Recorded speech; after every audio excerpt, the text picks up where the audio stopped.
Welcome back, everyone. This is episode 123 of the Jiu-Jitsu Dummies podcast. We are brought to you by Black Belt Digital Marketing. Anything you need to build your business on or offline. It's website design, Google Ads, graphic design, printing. We can absolutely help. I say we because I do own that company.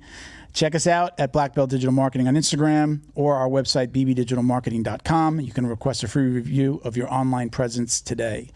My name is Milton Campus. I'm a brown belt training out of South Florida. We do have Bo behind the camera. Things look different because we're in a new studio in Boca Raton. We got Christian behind the cameras as well. Ben's around here somewhere. We're up at the Podcast Junkie studio in Boca Raton, so this is going to be our new home for a while. Don't forget to like, comment, download, share, click that subscribe button. We'd really appreciate the support. Today we have Roger Gracie black belt, Nicholas Gregoriades. He's going to be joining us in a minute. We're going to do a quick few shout outs first. We want to thank our friends over at Flow and Roll. Hands down the best custom gi and no-gi gear in the business. Don't believe us? Visit them on Instagram at flow_n_roll and check out all of their custom designs. They're working with academies across the country. You can find our podcast tee there. You can go see them. Their website is flowandroll.com. You get 20% off with code JJD. But the really interesting thing is they have an incredible pre-order program for gyms, especially if you're a new academy, you need to stock up. Talk to them about their pre-order program, very little money out of pocket. You can gear up. He'll actually send the gear right to your students. So makes it a lot easier for you, and he gives you a couple little bells and whistles there. It gives the students a few bells and whistles. They get a little bag with the gi and some nice stuff. Also want to shout out Neutral Zone CBD. We got them. Where do we have them? Hey, there's Neutral Zone. Neutral Zone CBD. No matter if your aches and pains are coming from lifting weights at the gym, rolling on the mats, or just a daily grind of life, Neutral Zone has a product for you. Find your Neutral Zone by finding the best products for your pain wellness so you can continue your active lifestyle. Check them out at Neutral Zone. It's My Neutral Zone on IG and neutralzonecbd.com. You get 25% off with code JJD on their website. Then we have Leo Optics. I got the shirt on today. I'm repping. Leo Optics is a sunglass and apparel company specializing in signature bamboo sunglasses. Do I have my sunglasses around? I love these. These are the ones I just wore on the ride. These are actually bamboo. Freaking love them, right? Amazing. Their passion is rooted in the jiu-jitsu lifestyle, founded in Southern California, with products reflecting the BJJ lifestyle. So leooptics.com, code JJD gets you 10% off. And last but not least, we have BioPro. We got the box. Where's BioPro? BioPro is basically it bears some explaining because a lot of people have misconceptions about, taking something like this. This is a bioidentical alternative to human growth hormone. BioPro contains genetically activated growth factors that support DNA repair, regenerate cells, and helps to balance healthy hormones in both men and women. All of this, there's no needles, no side effects. You can check them out at bioproteintech.com, and you get $30 off with code JJD. Now, it's on regularly priced kits. They run some specials every once in a while with it's $100 off a 2-pack. You get $30 off if you're buying something that's not already on sale, and the order has to total more than $295. All right, so check them out again, bioproteintech.com. All right, that's everything. Bo, did I miss anything?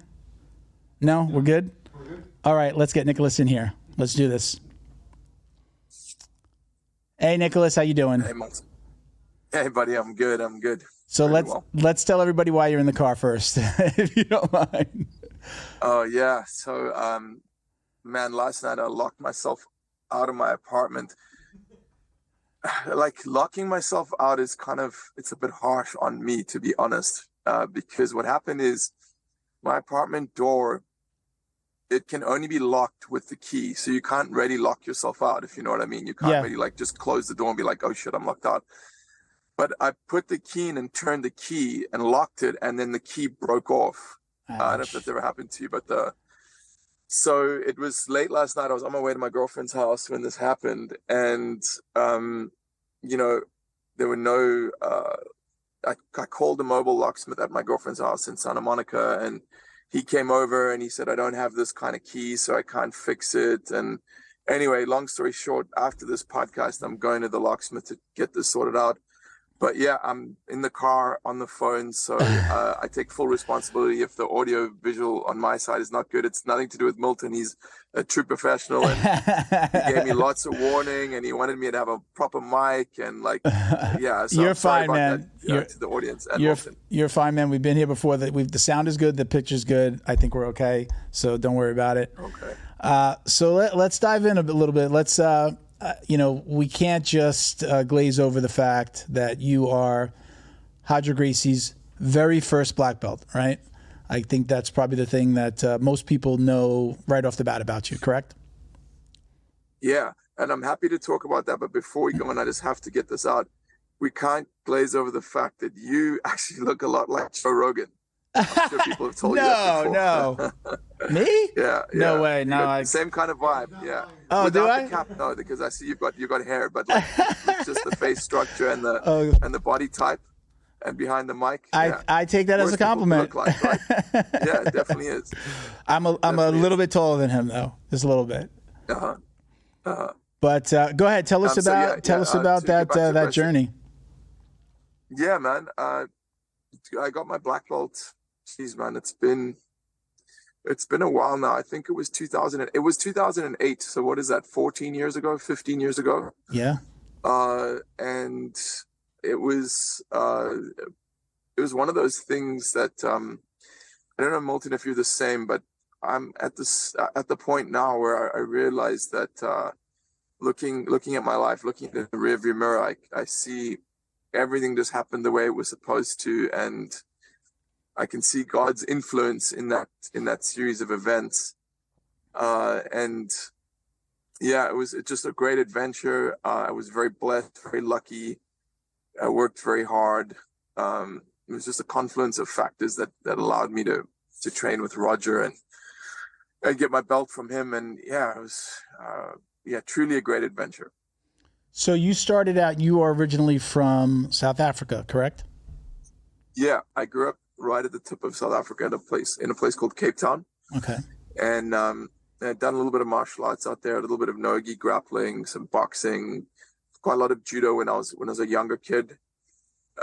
So I wouldn't say I was like an advanced level martial artist by any stretch, but I kind of, I'd had some experience in martial arts. And then I moved when I was 24. I moved to London, UK, and Roger had just been there for a year as well. He had just opened up his own academy. And so he was the guy I went to go train with, not because he wasn't really that famous then, but just because I had a friend who was training with him as well, another guy who'd left South Africa. So I went to go and train there. And I always say that was, I really believe your life is like a set of branching paths, or the phrase I've learned is bifurcation points. And, you're at each one of those splits, each split will result in a very different experience moving forwards, right? And that particular choice to go to Roger's Academy, there was another academy that I was looking at, but I look at that choice and realize that was one of the best choices I made ever, because it led to a whole bunch of really cool things. And I just know if I'd taken that other path, it wouldn't have been as good, Yeah. I'm always telling people, like, I'm if it wasn't for certain things, even though the really bad things that happened in my life, I wouldn't be exactly where I am right now. I don't know where I would be, but I'm pretty happy with my life. I don't know that I would have found jiu-jitsu. I don't know that I would have started the podcast. I don't know if I would have been there. Did we lose him? No. Oh, he's still there. Okay. No. I don't. I heard a little bell, like it hung up. I just wouldn't be in the same place. I'm always telling people, just keep on, good or bad, keep on putting one foot in front of the other, and you'll, if you're a good person, you're gonna have some good things happen to you. But so you South Africa to UK. When do you meet Roger Gracie? When do you? Is that you don't? That's not till the States. No, I met him in England. You did meet him in the UK. Oh, okay. So when I arrived in the UK, that's when I started training with him. Okay. So you get your black belt in 2008, but I've heard you talk about the fact that you also did some judo. Really, did you start with judo? your martial arts training? Yeah, I mean, the judo was at like from the ages on and off from the ages of 7 to like 15. So and it was more off than on for a couple of years in the beginning. From 7 to about 9, I was really into it, and then I took some breaks, and then I came back and would go train every now and then for a little bit. So I was definitely not. I think I was a brown belt in like junior level judo, if I'm not mistaken. Like, so I wasn't. I mean, I wasn't amazing at judo, that's for sure. But you know, I was kind of familiar with the feeling of grappling and like wrestling with someone, I guess. Mm-hmm. So now I've also heard you talk about, I call it the dirty little secret of jiu-jitsu, at least. You mentioned at your age, you know that rolling, or maybe rolling hard, isn't the best thing for your body. Right? I've heard you say that. Yeah. Yeah. Absolutely. Yeah. I mean, why? So why do we still do it? I just turned 50. Why do we still do this? I think partly it's, I mean, like if we just want to call it out, it's ego, right? Like do it because you don't want to accept that you probably shouldn't be doing it and that you're getting older. I mean, like let's call it what it is. But for me, what I've really identified is, you know, the actual act of like wrestling and sparring and like doing rounds and stuff like that is to me really very low on the list of things that I do jiu-jitsu for. In fact, it's not even one of the reasons I do jiu-jitsu anymore. And I think of it as the cost of entry to go and hang out with these wonderful people that I spend time with. You know, for me, it's the camaraderie and the excuse the pun, grounding nature of jiu-jitsu, you know, just going and being there with like people in a very physical way and joking around with the guys and, you know, like just, it's just like a little sanctuary, the academy, you know, and that to me is why I keep doing it. It's definitely not for the techniques and the wrestling and stuff, because that stuff, I still appreciate good technique and I still appreciate learning more about the art, but like sparring and stuff, man, it hurts. It just hurts. That's the truth, right? I say that it's, I feel like it's cleansing. It cleanses the soul. At least for me, it washes away the stress of the day. I mean, I'm usually training in the evening, so I'm training probably 5-6 days a week. My gym is open 7 days a week, so I can really go whenever I want. It's especially when I need it most, when life is throwing some crap my way. There are difficulties in my life, whether it's work or the personal side. It's the one thing that I know that I have to do in order to survive mentally more than anything. So it's, for me at 50, I mean, the aches and pains start to stack up. I spend at least an hour before I leave the house just massage gunning and stretching and doing things that, you know, just to make sure that I can get out there and keep up with these little guys. My school, we have a big kids program, so a lot of the kids come up. You know, these guys are 16 years old, strap on a blue belt, but they've been training since they were 5. You know, these kids have been training longer than I have. I'm at 9 years. June was 9 years that I've been training. So it's like just to keep up with these guys. It's there's a method to my madness before I go to the gym now. You know, I can't just walk in anymore.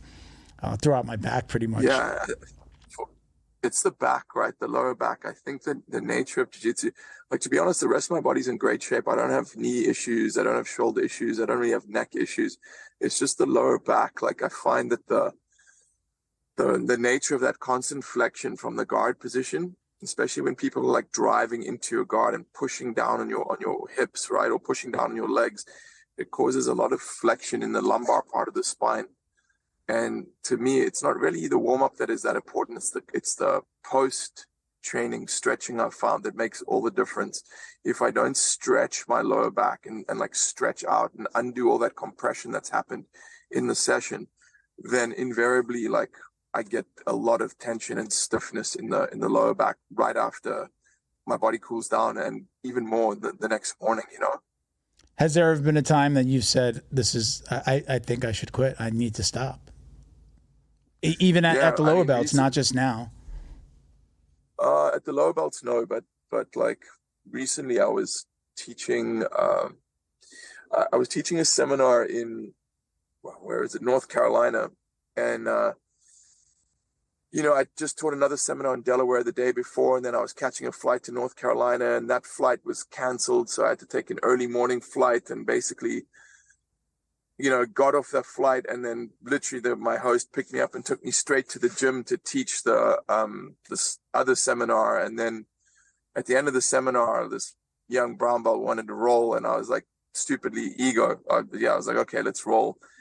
And after that, we got back to my host's house. My girlfriend was with me on this trip, and I just they wanted to go out and get some lunch or something. And I remember I was just like, no, they wanted to go for dinner, and I just said, look, I just haven't got it in me. I was like, I'm so beat up and tired, and I could just feel, like, I don't consider myself an old man, and I think I'm in excellent shape, and I'm limber and healthy and got a good sex drive, and I'm excited about life. But like, I realized then at that point, I was like, yeah, there's certain things you can't do anymore. Like, it's just, and that was the hard limit for me. That 2 seminars in one day with sparring, like that was like, not hit the limit. Yeah, now, well, it's funny because I'm training more now than I did before. I feel like I have learned how to train around my injuries, and a lot of it's back. It's my lower back. I have blown out a knee once, but my knees I'm okay. I just feel like I've learned how to, it's like a little bit more pulling guard, get somebody down into my game. I competed a little bit at lower belts at like white and blue. So I just haven't really competed at the higher belt. So I'm not there for that. I'm there for body, mind, soul than I am for competing or I've got to win practice, So I just go in there, I play my game. I don't let anybody really take me out of that. I know that if somebody's going to be competing and they want to roll hard, I'm down, but let me know. Let me know that you're about to compete and you want to go hard, and I'll, it's my choice to say, yeah, maybe I'm not the right guy for this role for you right now, So I'm I guess at 7 years in the same gym, I'm not afraid to say those things. I guess also at my age, I'm not afraid to say those things. I think a lot of people, I've seen it, they'll just, I'm going to do this hard roll no matter what, or I'm going to roll with this guy who's obviously, trying to hurt somebody. I'm like, I'm fine with saying, no, don't want to, not going to roll with you today because I know that's going to be a hard roll. Yeah, and you literally don't know them. I had a student, or have a private student, and he was telling me about this pretty douchey guy in his gym that always like ends up hurting people or roughing them up. And I just said to him, well, next time he asks you to roll, just say no, right? Like, it's your prerogative. You don't, you have a boundary. And I think it's an important part of becoming a functional adult is being able to say no and just put a boundary in place and just tell someone that you're not comfortable, and just, a lot of us are people pleasers, or we grew up as people pleasers, and we grew up in institutions where there was usually the abuse of authority, and we never really learned how to say no. And I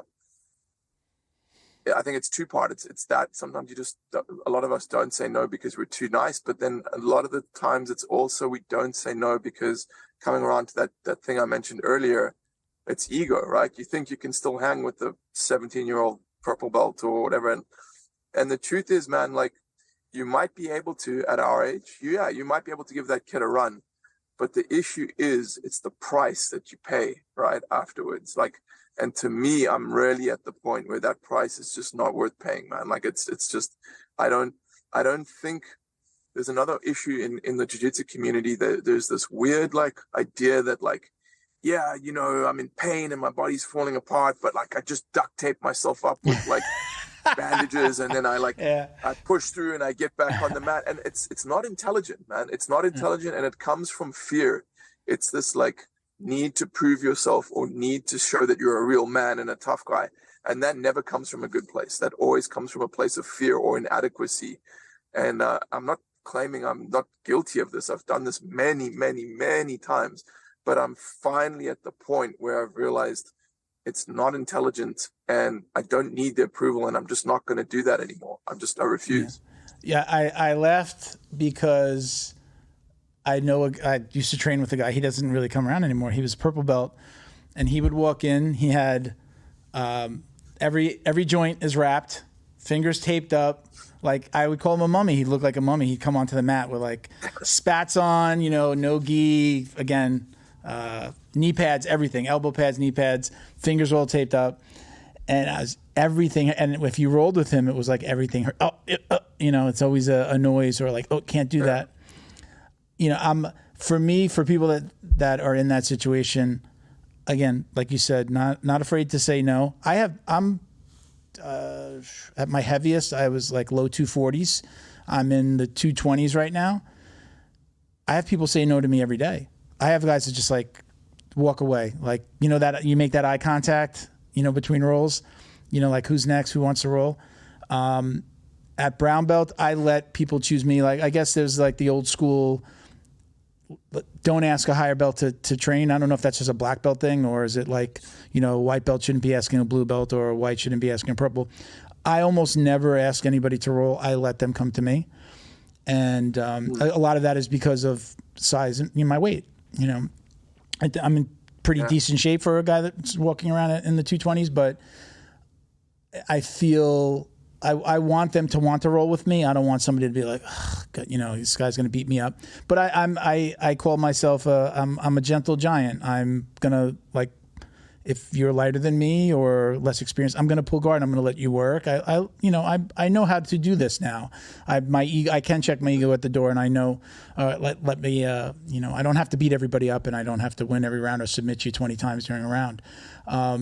I do play a little bit of a game for myself, though. If I let somebody like really attack, in the last minute, I just want to at least try to submit them at least once. Just let them know that, hey, even though I let you beat me up for 4 minutes, I'm still here. I still know what I'm doing. So again, there's still that little ego in there, just to let them know. We played a little game last night. My coach had. Sometimes we have a big female presence. I don't know if you know who Felipe and Sofia Amarante are. Husband-wife team. She's a world champ. She's just competed most of her career. And sometimes we have 2 different rooms in our gym, and sometimes the girls train separately from us. So we actually did a little, they call it like butt soccer, I guess. You sit on your butt and you're just like throwing the ball like into goals. I don't know why he did it. Oh, cool. I think the girls wanted to like have this little competition with the guys, and we had this soccer competition with everybody. And it was really fun. It was different for us than like doing the normal warm-ups, but I had a blue belt when I was trying to get the ball. He kicked me in the chest. Wow. Said, why did you kick? What are you doing? Why'd you kick me in the chest? So our second roll in, I rolled with him, and then I playfully really put it on him, and so like things like that. That's still ego. That's my ego. But what if it had been like a black belt that was tougher than you that had kicked you in the chest? That was a black belt that was tougher than me. I probably would have made all the same jokes that I made to the blue belt, like joking like, "Oh, I'm going to get you later." But I don't know. I don't know. I didn't really think about that. What do you think what should have been going through my mind? Look, I can't say what should have been going through your mind. I can tell you the way I'm processing this because, okay, I'll give you an example of a close friend of mine who's a good purple belt. He's 51 years old. He loves jiu-jitsu more than anything, trains 6 times a week. And he was at an academy working with an instructor who was giving him private lessons. And the one day the instructor just really disrespected him. He came late, and there was an altercation, and he was just really disrespected. And my friend, to his great credit, and it really illustrates his growth, I was so proud of him. He called the guy out. He said, "Look, man, like, this is not the way you treat people." And, I respect that, because just because you're a good jiu-jitsu athlete does not give you the right to be a douchebag or treat people inappropriately. In fact, It happened to me a while back. I made a comment, and truth be told, the intention of my comment was not vindictive or malicious. It was said in jest, but it was inappropriate, and it was taken as an insult. And this guy called me out on it, and I was glad he did. I was happy he did, because like a lot of guys, and the fact is, like, a lot of adult jiu-jitsu guys, especially if it's been their career for their whole life. I'm not going to name names, but there's a lot of guys out there, like big names. These people are emotionally stunted children because no one has ever called them out. It's the same as celebrities. It's, when you're a martial arts instructor or a black belt, you automatically get given this level of respect and authority that sometimes you don't deserve, right? That's the honest truth. Just because you're a really good athlete and really good at fighting doesn't mean you're automatically worthy of respect, right? Yeah. And so I think like we really need more of that in the jiu-jitsu community. And it's especially like, I don't know if you're an instructor, do you teach? I coached in my first gym at White and Blue because I was my coach's first student, so I was pretty much like his highest level. Yeah. But I haven't in the current gym. No, I have not coached. But I'm one to take a new guy under my wing and say, hey, come on, while they're drilling this, come over here. We're going to work on this. And my coach knows to give me the big guys, especially if they're new. It's not quite the same, but like if you're an instructor, right? Like you get used to like, yeah, you're on the mat. Like what you say the guys do, right? I mean, it's the nature of the thing. And I think, you got to be really careful to check yourself. Like it's happened to me when you like just started once with like, I was in another business and I was just like delegating stuff. And these guys were just like, wait a minute, like you're not in charge here. Like you know what I mean? But because it's just the nature of, I think that's really important in jiu-jitsu. It's really important if we're gonna take this thing to the next level. We really have to root that out, and root out, that's why they're these dudes who like, you're hearing all these reports now of guys like abusing women and pedophiles and like, it's because they've been unchecked, right? Yeah. They like, it's a very often a Brazilian guy. He arrives here, like he's basically a thug who's good at jiu-jitsu, and he opens up a school and starts like, he's got this authority because he's teaching these people who are like, oh wow, jiu-jitsu is this amazing magical thing, and this guy's amazing at it. And he's Brazilian. Oh my God, right? It's like there's also that allure around somebody who's from Brazil. Yeah. And I got very quickly cured of that Brazilian thing. But I went to Brazil a couple of times and saw that is, I mean, yeah, there's no reason to respect someone from Brazil the same way there's no reason to respect someone from America or Japan or Nigeria or whatever, like just because they're from that place, like, yeah. I mean, there's parts of Brazil that are like, man, I hate to say it, it's a shithole, right? It's like, I would never, ever want to live there, let alone visit there again, right? And I know there's parts of every country that are like that, but like this guy's Brazilian, he's got to be this like super powerful, all-knowing guy. Like, no, dude, that's not true, right? There's awesome Brazilian human beings and scumbag Brazilian human beings the same way there are awesome Americans and scumbag Americans. Sure. Like, et cetera, et cetera. So I think that's really something people need to check. And I'm quite, as you can see, I'm getting quite animated about it because, man, I've seen it over and over and over again. Like there's this hero worship and it's just not, it's not healthy. There's a great video. It's on my Instagram. I think I have it pinned on my video page on Instagram. It's a video of I don't remember her handle. I think she's a blue belt. Maybe she's a purple belt now. She does a lot of content. She just got funny stuff.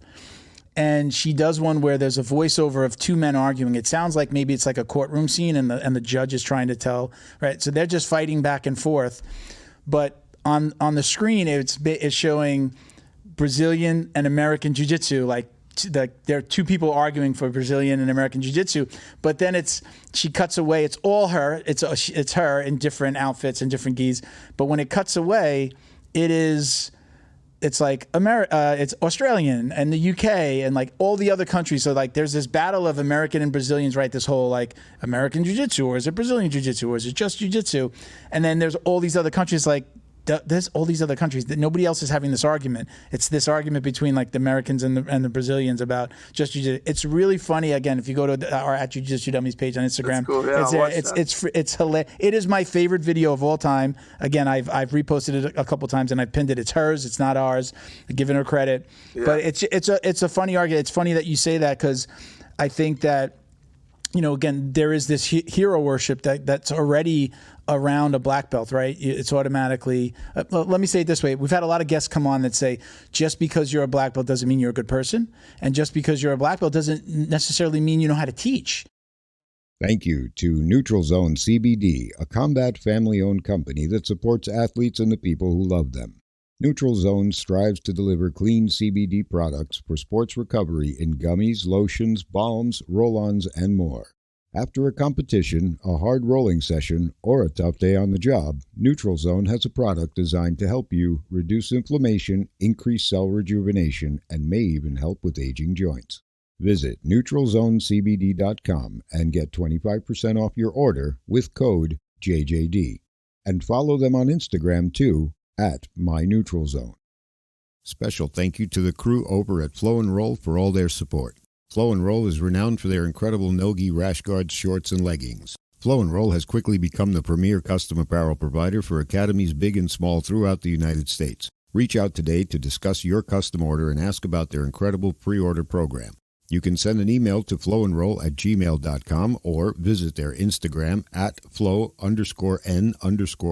and shoot them a direct message. And yes, they can create an awesome custom gi for your academy as well. Visit flowandroll.com to check out their awesome designs, and while you're there, pick up a Jiu-Jitsu Dummy signature tee exclusively at flowandroll.com. And remember, you'll get 20% off your purchase of t-shirts, rash guards, or gis with code JJD. And I say that to people now, like, oh, people ask me, would you open a school? You're almost a black belt. You're a businessman. You own a marketing company. And I'm like, no, I haven't coached in so long. That's a different beast. You have to be a completely different animal to have that patience, to understand, are you going to write a curriculum? Or are you just going to throw shit against the wall? And it's like, this is what we're doing today. I've seen it happen both ways. I'm in a more structured environment at my school. It's not a written curriculum, but where like for 1 month, we do one series, and it starts in one place, and then it's like through the entire month, again, 7 days a week, we're doing the same things. And you have to have done it for a long time to then be able to teach other people. At least that's what I believe. You said it's different when somebody comes in to the gym and they're a white belt, especially if they're bigger. I'll always grab them like, hey, I'll roll with you, come on, and I'll take them to the side. We'll get our instruction from the coach, and when he's done, I might take them, I call it Jiu-Jitsu 101, start in my guard, pass, show them side control, things like that. But that's in no way, shape, or form the same as coaching a room full of 30 people or sometimes more. But I think that there's this. I think that we have elevated certain people, we've put them on this pedestal, and then I don't want to say maybe give them license to, but I'm in South Florida, and a lot of that stuff happened in Florida. A lot of these allegations against black belts. So I know it intimately. Some of it was in my former affiliation. That a lot of the guys that got in trouble. So I know it intimately, and I've talked to a lot of people about it. We've talked about it on the show. We've had guests on talking about it on the show. We've had female competitors talking about it on the show. And it's this thing that these kids, they're so impressionable. What is it called when they're grooming them? They've been groomed. Like, these black belts know that everybody's looking up to them, and then they start grooming them, and then this shit happens. And the excuse that I guess the age of consent in Brazil is like 14 versus 16 in most states here, that doesn't fly here. These are our laws. These are our rules for a reason. You can't just come here and do what you want and then flee. A lot of these guys have fled back to Brazil. I'm reminded of a story the other day. I was on the beach in Santa Monica. It was like a couple hours before sunset, and my girlfriend and I were taking a swim, and there were these two guys on the beach. I'm sorry, can you still see me? Yes. Yeah. There were these two guys on the beach, and the one guy, he just took off his shorts to get changed into his swim trunks, right? Just took it off, like naked, like his dick hanging out there, waving in the wind. But he didn't do it quickly. You sometimes did he give it a nice stretch? It wasn't far off. It was he kind of then he took off his shorts and he folded them up and put them on the side, and then took out his swim trunks and shook them out and looked over at his friend, and they were joking and talking about stuff, and then casually put his shorts on. And there were these kids playing in the sand, a few yards down from him. And I just was I walked up to the guy and I said, "What are you doing?" I said, "What are you doing? There's kids over here. You can't just do that." And he was definitely European. I think he was German, and he got quite a shock, and he was like, he said, "Oh, I'm sorry." And I was like, "Man, this isn't Europe. You're in America now. Like, you follow our rules." So like when I hear that, like, "Oh no, the age of consent in Brazil is 14," I don't care. You're in America. You follow the rules of the land that you're in, right? Yeah. And I should make it very clear that I don't dislike Brazilian people. I actually have some very close Brazilian people that are very close to me in my life. Roger's one of them.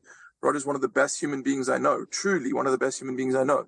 But I am not just going to give anyone from any ethnicity or skin color or job title or whatever, I will not just give them respect. I want to know who the man is in front of me before I just, give them my allegiance or approval or respect or whatever it might be. I need to know who you are. Is that the person that you always were, or is that something that you feel like you've learned coming up through jiu-jitsu? No, it is completely not, dude. It is like, I will admit, when I was a younger man, I only measured people by how well they could fight. That was the number one. I remember like Roger Gracie, I would say was borderline idolatry or hero worship of that guy. I was like, this must be the most self-actualized human being that's ever walked the face of the earth. Like that's how naive I was. I remember once when I'm so embarrassed to say this, but when I met Roger again, it was the same thing. I was like, wow, this guy's amazing. And we were in Brazil once. He was competing at the Worlds, and I was also competing that year as a purple belt or a blue belt. And we went out for dinner, and he ordered a Coke at the dinner table. And I just couldn't get my mind around this. I was like, this guy's one of the best fighters in the world. Why is he drinking Coke? Like, I couldn't, I was so naive, so narrow-minded. I was like, I automatically equated, okay, this guy, he's the best jiu-jitsu fighter in the world. He must be one of the healthiest people in the world. He must be one of the best human beings in the world. He must be one of, et cetera, et cetera. And that's how I can only make these comments, or I can only describe this thing because I was on the other side of it for a long time. Yeah. So do you feel like you are the person that you are in spite of jiu-jitsu and in spite of some of the bad seeds in our world? Does that make sense?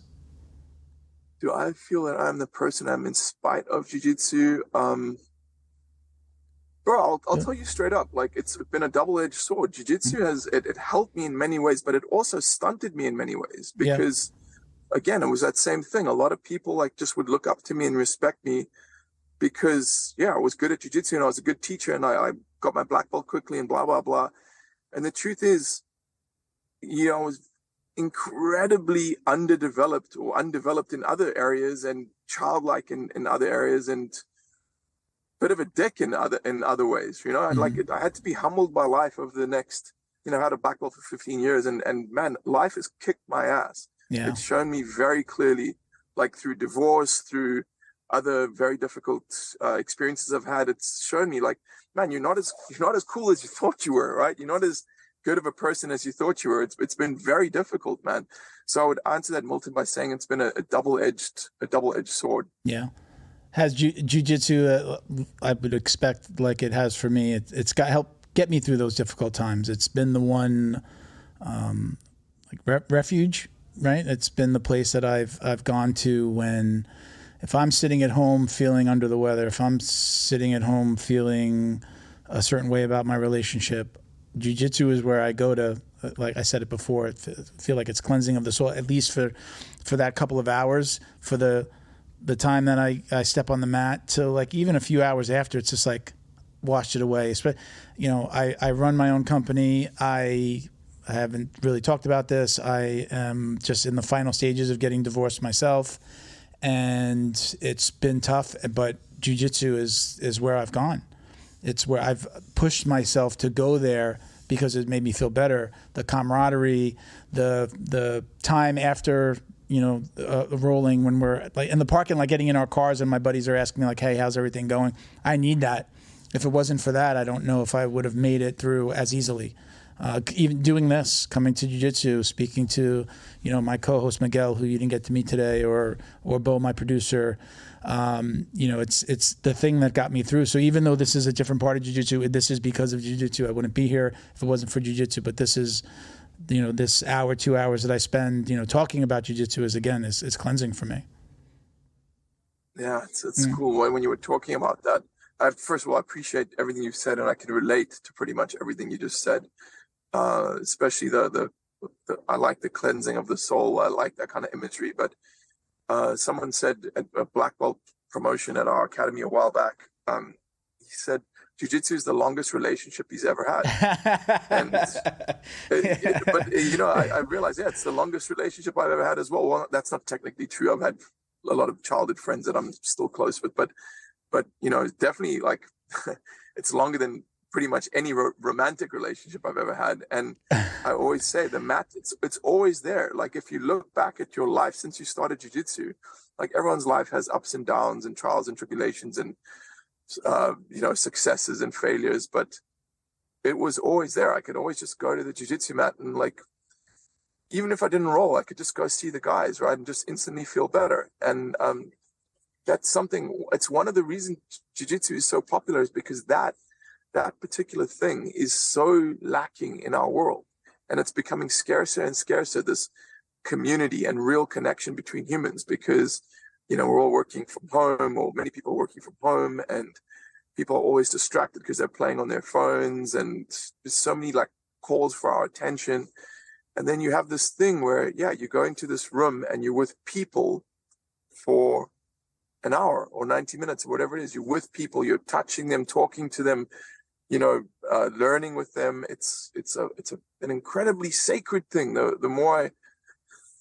The older I get, the more I look at it, the more I realize how I'm more humbled I am by what a beautiful thing it is, I didn't think about it till you just said it, that I may have to start saying that about jiu-jitsu, about it being my longest relationship. I used to say that about my dog. I had a dog that passed away a couple of years ago, and I'm like, this is the longest. 14 years old. He was 14, maybe even 15. That was the longest relationship I've ever had. And now that's still longer than I was with my wife for 10 years total, married for 3. But jiu-jitsu is going to be on that list of, I think will wind up being the thing that I say was my longest relationship. Speaking of my dog, I did have a question, and I heard you talk about this on a podcast, and then somebody asked this question. So I have a feeling that this person knows you. On Instagram, it was FM Brandon. Do you know somebody named Brandon? He said, "What? He's a good friend of mine." When did you realize you were a cat person? My ex-wife, actually, I look back at that relationship, and despite the fact that it was characterized by a lot of negative things, one of the positive things is she bought me 2 kittens for my birthday one year. Yeah. And that was about almost 5 years ago. And those little cats, man, like, I literally did not know it was possible to love something as much as I love those 2 little creatures. Like, so it was, and it was almost instant. It took like 4 or 5 weeks. And I was like, I'd die for these little cats. I just love them so much. So I would say it was then when I got those two kittens and, got to know them. And the thing about cats, which is, I think, very similar to dogs, or maybe not quite the same with dogs, but there is overlap. Like, cats are as different to each other as people are as different to each other. They each have their own very distinct little personality and set of habits and characteristics. And I just thoroughly enjoy that. I have an affinity for those creatures. Like, I really, I'm going to get a bigger house soon. And the only reason I'm getting a bigger house is so I can have more cats. Like, I want another 2 cats. I don't need a bigger place. I love my place, but like, it's too small to have more than a couple of cats. So, Mark, it was 5 years ago when I got my kittens. That's when I realized, and I hope one day you realize too that you're a cat person, Mark. Is Mark a dog person, or claims to be a dog person? Yeah, he thinks he is. He thinks he is, but that's only because he's never had a cat. Wait, this will be funny then. Well, I don't know if it's funny, but so I've always had dogs, never had cats. Thought I hated cats, and my wife and stepdaughter found a little baby kitten by our pool.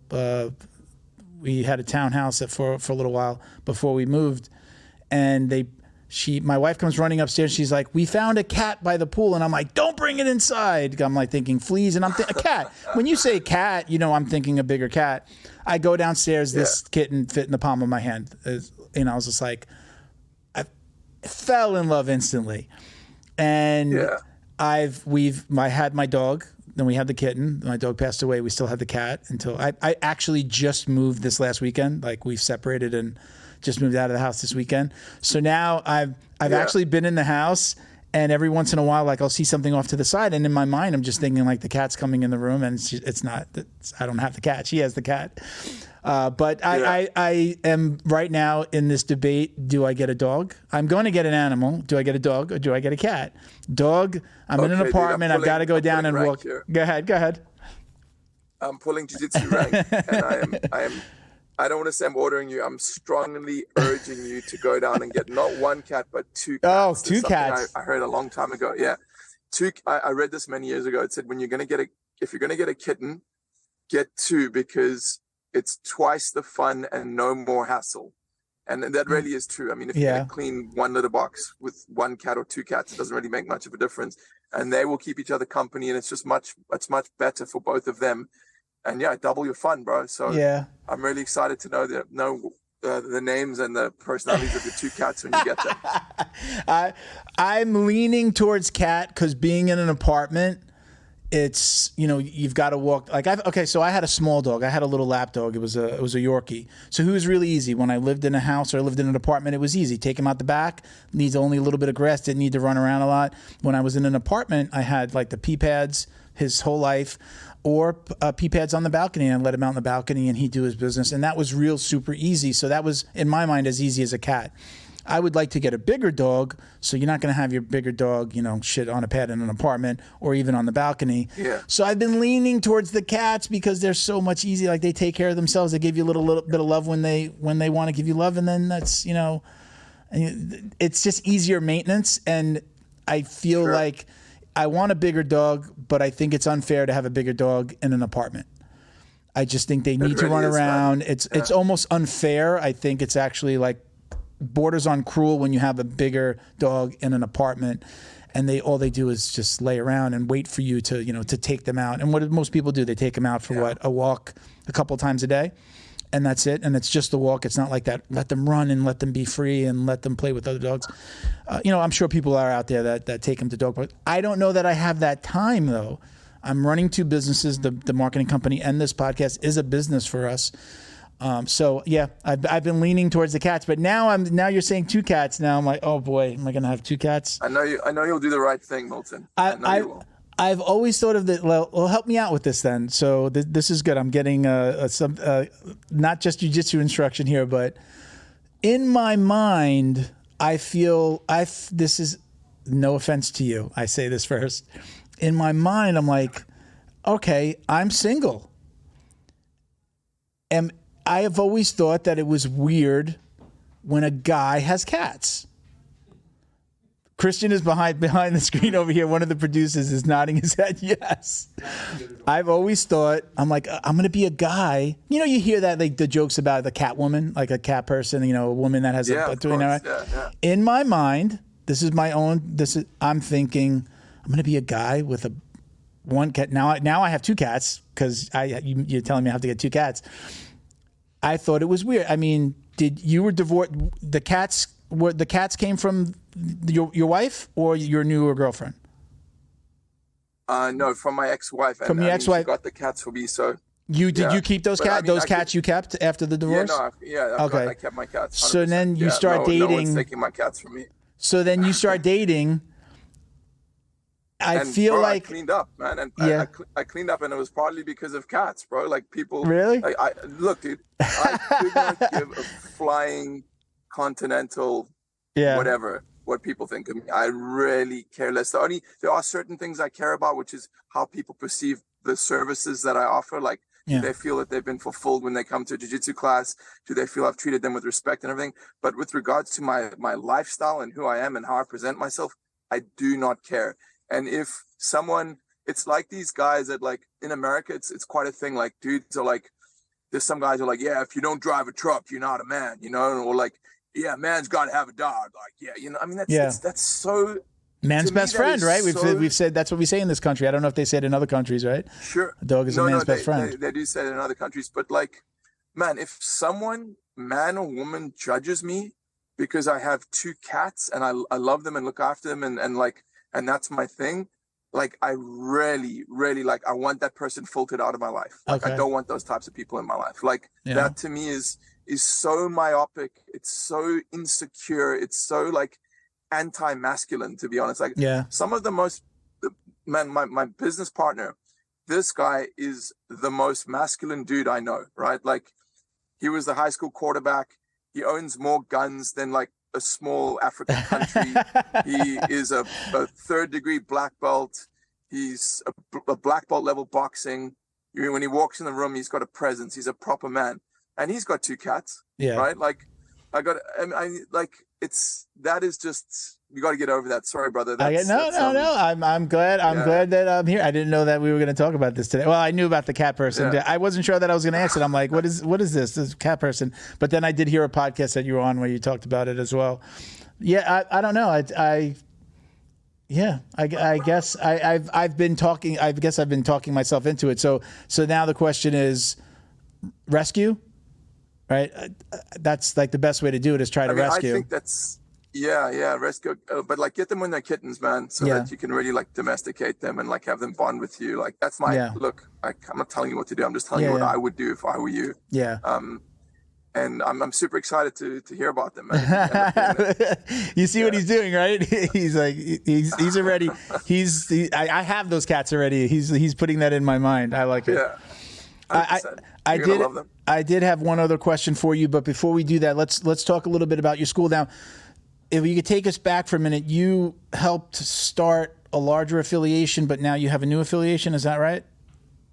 I started Jiu-Jitsu Brotherhood. Must be close to 15 years ago, and my partner and I at the time, we built it up to reasonable success, and then partly because he and I just weren't getting along, and partly because I wasn't ready for it. That's the truth. I wasn't ready to lead an organization like that. I was too much in an experimental phase of my life, like working with psychedelics and traveling around, and like I just wasn't stable. I wasn't settled enough. I didn't have my head screwed on straight. So it kind of, our relationship split up, and a few of those affiliated academies followed me when I transitioned to this new association, which is called Subconscious. And that's the one I'm running with that guy, the masculine cat man. Okay. Soon come to be known. Was that your influence on him? Was that your influence on him? No. He had cats already? Before I did, actually. Yeah. So, and that helped me get over the cat thing, is seeing him with them.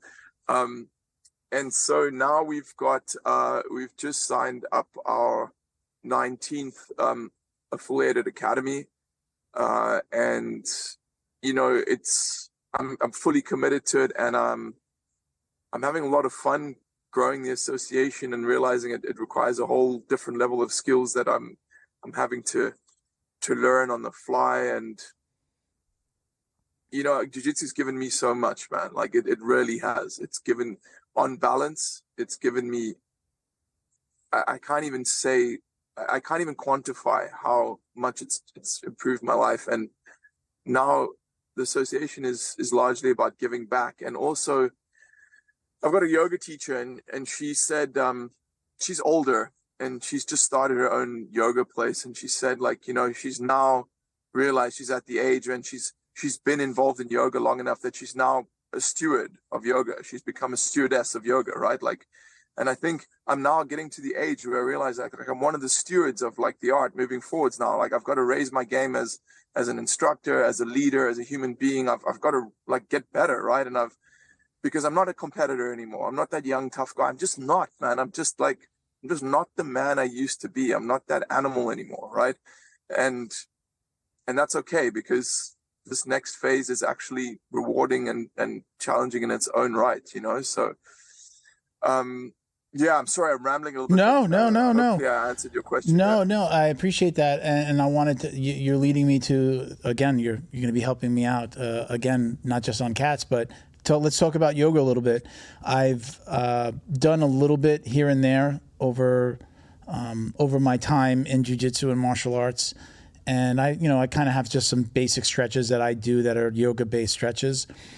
Again, I just moved in by myself, and I'm like, okay, now I feel like I now have the time to maybe start actually going to a yoga class.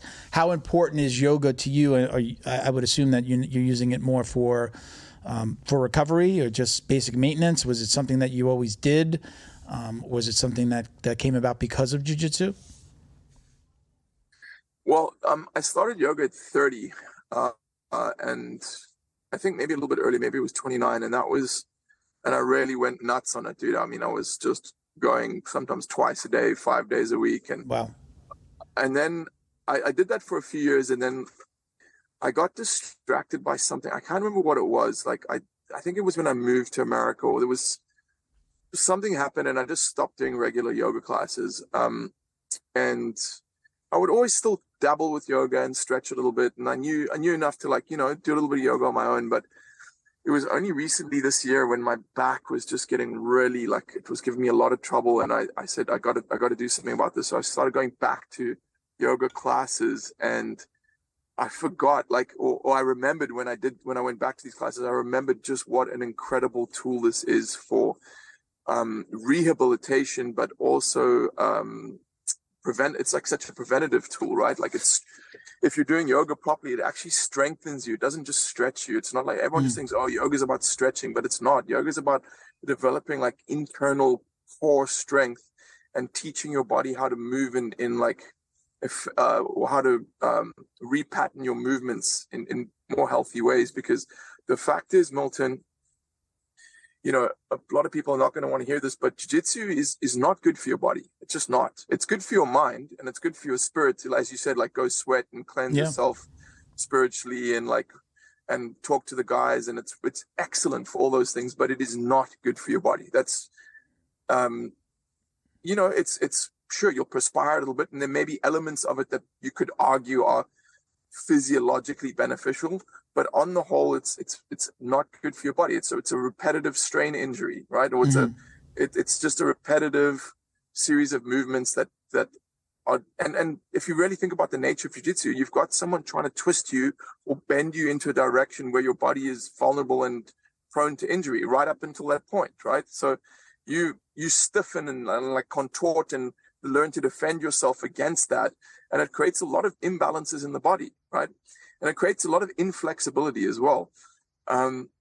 So if you're serious about jiu-jitsu, if you want to be doing it for a long time, it's not even a question of, like, should I or shouldn't I? You have to do something like yoga or some sort of active rehabilitation all the time. You have to. Especially as you get older. You can get away with it till you're like 35, 36, but then it's going to catch up to you. So I realized the other day, no, bro, you're going to be doing yoga for the rest of your active adult life. As long as you're going to be a jiu-jitsu instructor or involved in jiu-jitsu, you're going to be doing yoga. It's like brushing my teeth. Yeah. It's not negotiable. I just got to do it. Right? I've used weight training. I feel like I've used weight training as the thing that helped me with recovery. I feel like I would do jiu-jitsu one day and then weight training another. Now I'm trying to do, if I weight train, I would still go to jiu-jitsu at night. I try to weight train during around lunchtime, and then go to jiu-jitsu. But I was using it as like an off day from jiu-jitsu. I'd go weight train, and I still feel like, I feel like it helps it, making me stronger. I feel like it helps me on the mats, but I actually feel like it helped me with my recovery. But I'm at a point where I do think that I know how powerful yoga stretching, I would call it. Yoga stretching has been for me, just getting on and off the mat. I get home, do it before I would leave for the gym, do it when I get home. Not a lot of time to do it on the mats. The mats are always full, so it's like a little difficult to like get on the mats and stretch, like go a half hour early to stretch at the gym. So I do it at home, do it when I get back. I'm realizing how much better I feel just doing that. I'm like, I really need to be doing like a full yoga session. Now it becomes, I'm sold on doing yoga. Now it becomes, what's the difference between doing yoga and then like hot yoga? Should I be finding something like that, or does that not even make a difference? Have you done both? Do you have a preference? Yeah, I've done both. I do not like hot yoga. My girlfriend, for example, swears by it. I've got some friends who they love hot yoga. I don't enjoy it. I don't feel that it's good for me. I feel like it's too, especially, I just feel, when I do a hot yoga session, I feel like it's just too much. I feel completely exhausted. Drained. And I really, drained is the word. Yeah, much better word. I read somewhere, a very, very good coach. He said exercise should leave you feeling energized, not exhausted. And that is my primary philosophy now. Is I don't, even with jiu-jitsu, you'll probably be very surprised to know I don't roll more than 10 rounds a week, probably closer to 8 a week, not a session, a week, dude. And that is more than enough for me, right? So to go and do these 8 roll sessions, in one day, my body my body tells me it's not good for me. Now, that might not be the same for everyone. I would guess that you're the kind of guy who can handle that, right? But we're not all the same. We're just not. And part of being a martial artist and part of being a self-actualized human being is learning to really listen to your own internal guidance and not succumb to the pressures of the industry or the whatever, your peer group. Because in jiu-jitsu, there's this very, I consider unintelligent set of ideas floating around that includes, you got to be training all the time. You got to push yourself to your limits. And there was a meme where I think it was Keenan Cornelius, his hands were all taped up and his fingers were completely gnarled and messed up. Yeah. And it was something along the lines of no one sees the sacrifice involved. And then I think Matt Thornton from Straight Blast Gym, he put a comment on that meme that always stuck with me. And he just said, this is unintelligent. If you're training to the point where your hands are mangled and you can't grip and you wake up in the middle of the night with cramps in your hands, that's not intelligent. It's not. It's just not. Sooner or later, then you're gonna hit a point where your body is just permanently incapacitated, and then there's no jiu-jitsu. Then do you know what I mean? Yeah. At 50, that's my fear. At 50, that's my fear that I wanna be able to do this. Even at 50, in my mind, I want to be doing this for the rest of my life, as long as I can at least be associated with it in some way. I know that there's going to be a point where I probably can't get on the mat and roll, and maybe that's when I'm coaching or when I'm teaching or when I'm doing something related to jiu-jitsu. But I know, again, I'm not scared to tell somebody that I don't want to roll with them or that I can't do something, or we're doing a warm-up and my back is hurting. I'm like, that's just going to make it worse. We'll do warm-ups, and there's certain things that I won't do, and I'll just stand in the corner and do jumping jacks and then jump back in when I could kind of do it again. I'm doing something. I don't say I'm going to stand over here to be like that purple belt that shows up late so that it doesn't have to do warm-ups. No, I'm going to do something else. I'm showing everybody, I'm not doing that because it's going to hurt my body, but I'm going to be over here doing something and exercise while you guys are doing this certain warm-up. Don't do jumping jacks, man. Yeah. don't do, jumping jacks discoordinate the body. It's like an antiquated, what's the opposite of beneficial? It's not a good exercise. It actually, detrimental, that's the word, thank you. It's a detrimental exercise because it uses, your body works in a contralateral movement pattern, opposite arm, opposite leg, and it actually trains you out of that. Okay. So you don't want to do that. Yeah, okay. You can read it. I mean, it's not my idea. It's from sports science. I learned that many years ago. But yeah, no, I respect you for that. It's a very subtle thing because you've got to, it's one of the hardest things to do, in my opinion, is differentiate between, am I taking a rest today because I feel my body needs a rest? I really feel it needs a rest, or am I just being lazy, right? Mm-hmm. And the ego can really trick you. It can really do a number on you, right? And you've got to really get in touch with yourself, and you've got to be able to answer that question truthfully. Do I need rest? Is my body screaming for rest and saying this is enough? Or am I just being lazy? And the problem is our culture, hustle culture, teaches you that, no, you're always just lazy. You're lazy. Mm-hmm. Go harder, work harder, do more.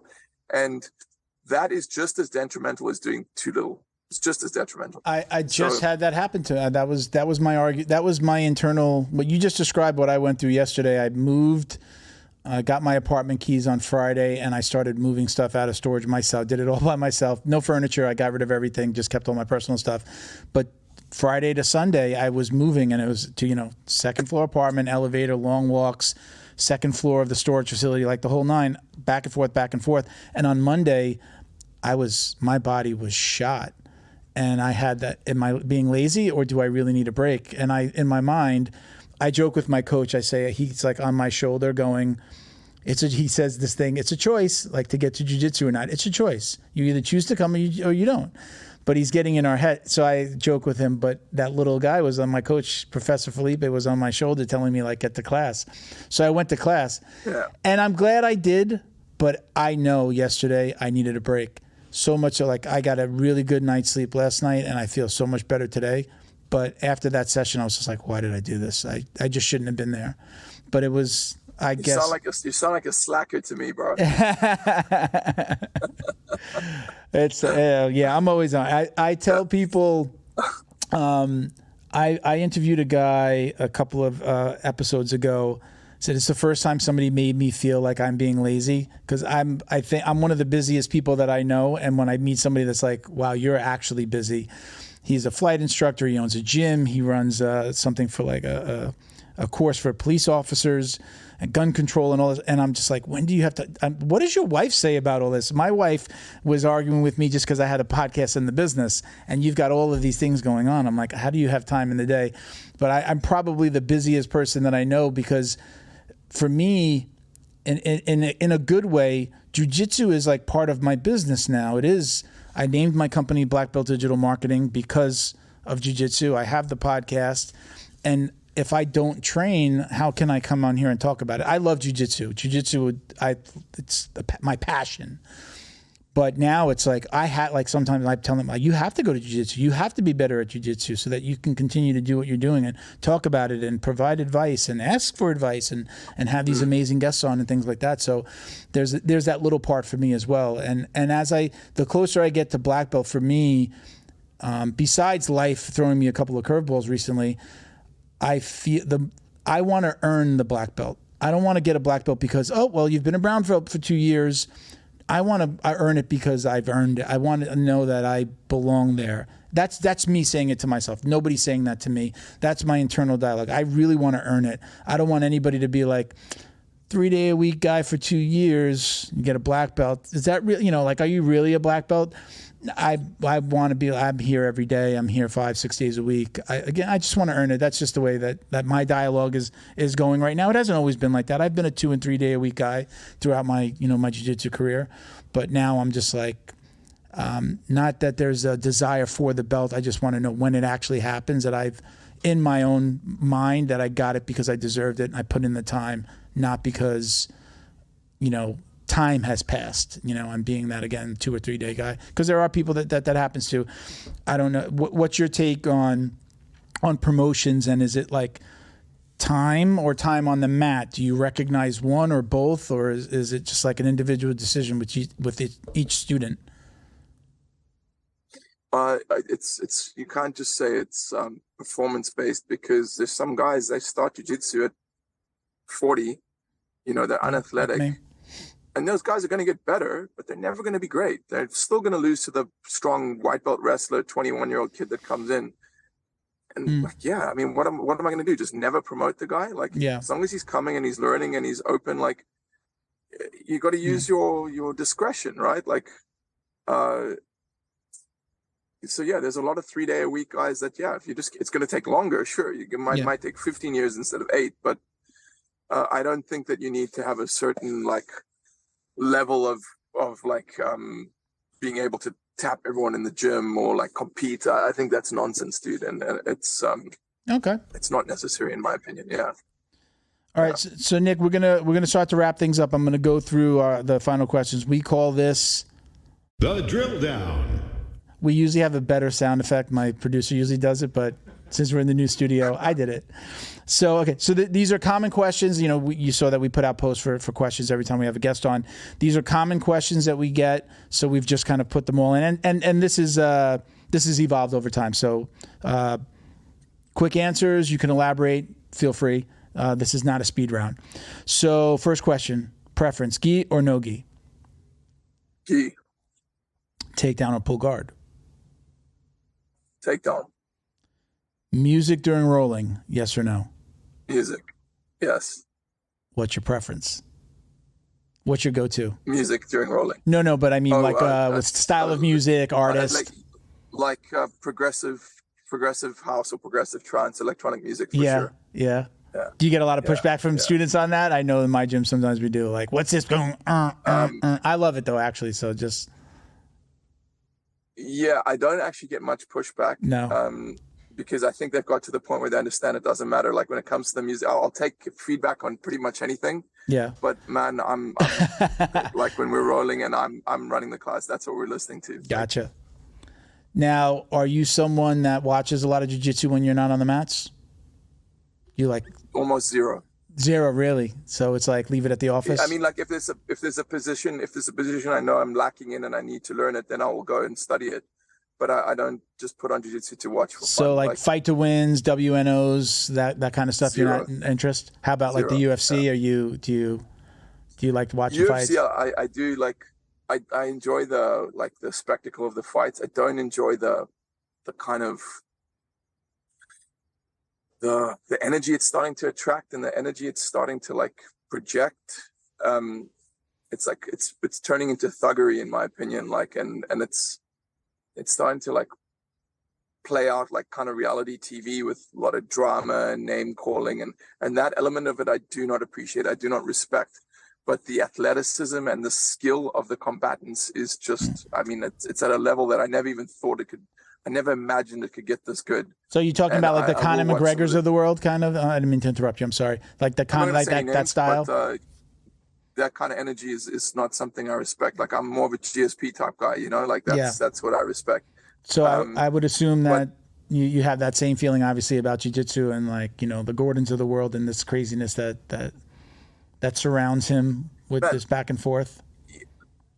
I can't even begin to imagine the pressures that guy is under. I don't know the man. I don't know who he is. Like he's obviously like an incredibly successful athlete, and I think at that age to be in the position he's in, he must have so many pressures. He's got so many people putting him on a pedestal. Like I can't make a judgment on that guy for being the way he is. It's not it's not the energy that I resonate with at the moment, but he's just a young man finding his way in the world, and he's got an extraordinary set of circumstances that surround him, and I don't think he's a bad dude. I just think like every now and then some of his opinions are quite like jarring and not, they don't really align with my opinions. I've called him out on the fact that I believe that he's a closeted nice guy.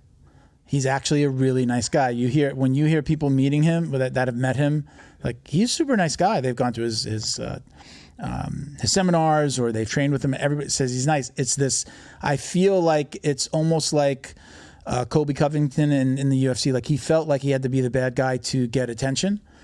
Be the heel to get the fight, to get the next big fight, to do same thing with Colby Covington.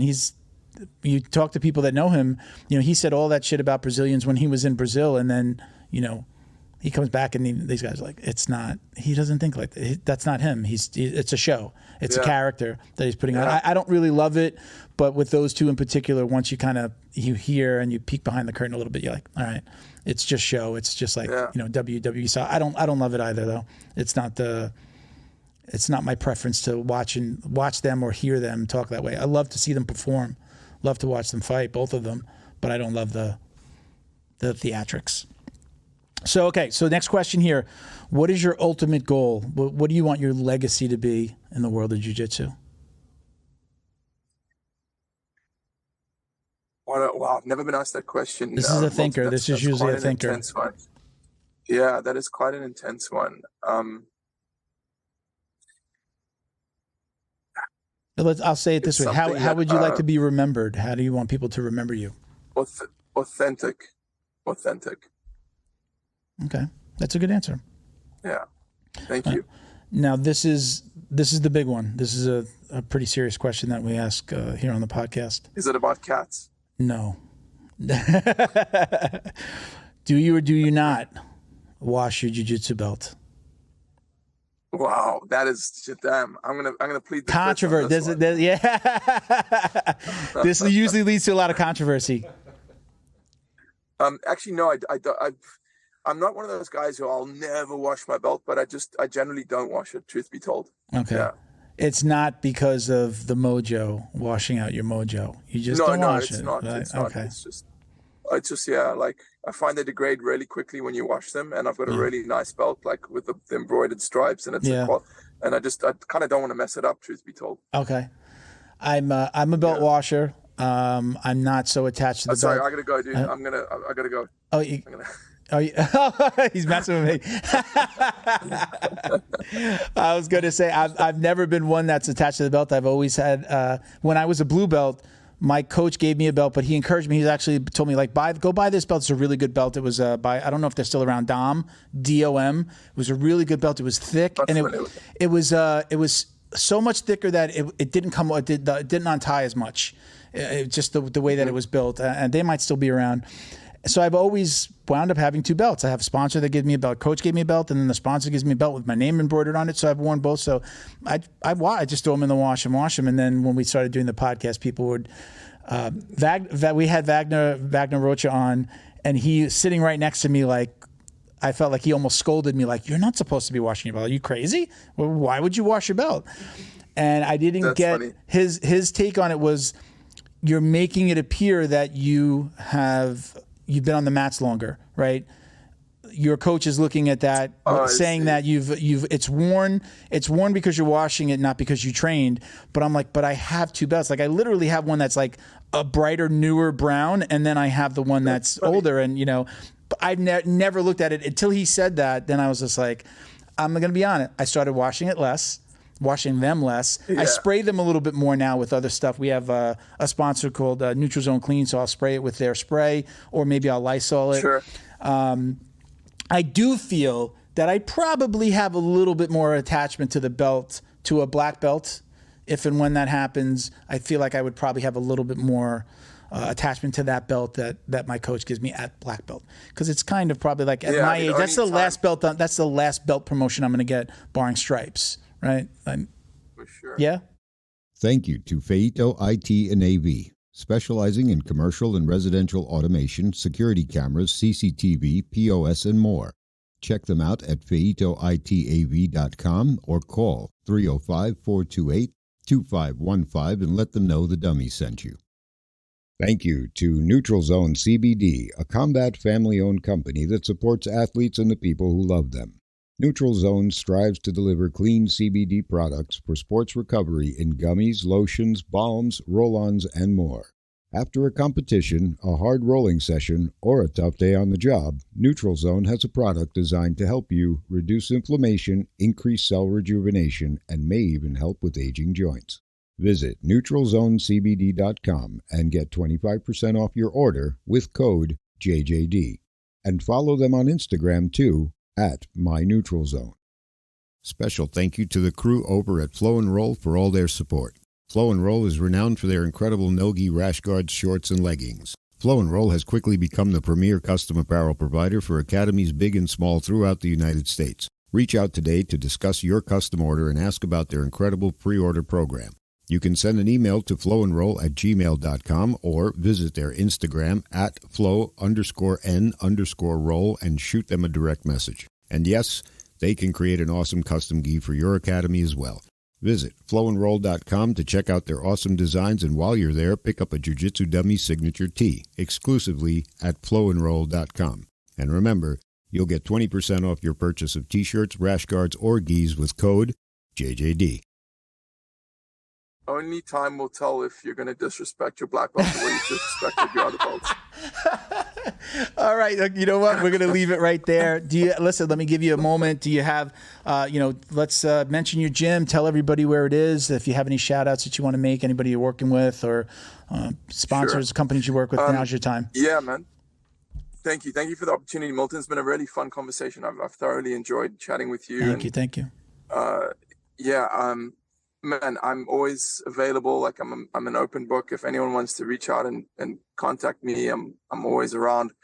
You can find all my stuff, including my association, my books, my videos, everything. You just go to coachnickg.com, and that is Nick with no K. So it's coachnicg.com. Awesome. Well, like I said before, don't hang up because we're going to do a couple of promo pictures, but I really appreciate you taking the time. It was great having you on. And I will let you know as soon as I get my 2 cats. I'm gonna send you a picture. I'm gonna text you a picture first. But thank you very much for doing this. I appreciate it. So again, give me a second. I'm just gonna read a couple of just our closing out, a little housekeeping, and then we're gonna take those pictures. Check us out, everybody, at Jiu-Jitsu Dummies for all the ways to watch, listen, and support. I'm Uncle Milty BJJ on Instagram. I usually have Bo give his Instagram, but he's not mic'd up. But we're going to leave it there. Thank you for watching and listening, everybody. Peace, love, jiu-jitsu. Us.